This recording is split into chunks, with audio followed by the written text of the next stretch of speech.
পরামর্শ করেছি। এখন যেহেতু সিচুয়েশন ঠিক নাই বলে আমরা মাঠে নামতে পারছি না। আলহামদুলিল্লাহ দর্শক, দারুণ সুখবর। শেষমেশ ঘুষখোর পাপনকে বহিষ্কার করে বাংলাদেশ ক্রিকেট বোর্ডের নতুন বিসিবি সভাপতি হলেন আবারও সেই আকরাম খান। বিস্তারিত জানতে ভিডিওটি না টেনে শুরু থেকে শেষ পর্যন্ত দেখুন।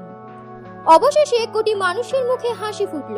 তার কারণ এই পাপনের জন্য আজ পর্যন্ত বাংলাদেশের ক্রিকেট ভালো কিছু করতে পারেনি, শুধু করেছেন মানুষদেরকে হতাশ, যা এক কষ্টের বিষয়।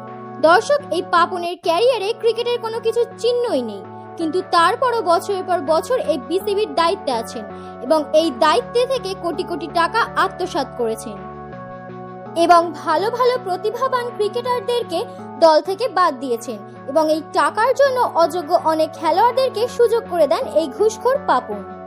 আর তাই এই পাপনকে দেশের মানুষ চাইতো বাংলাদেশ ক্রিকেট বোর্ড থেকে বহিষ্কার করা হোক, কিন্তু তারপরও টানা একটি যুগেরও বেশি সময় ধরে বিসিবির দায়িত্ব পালন করেন।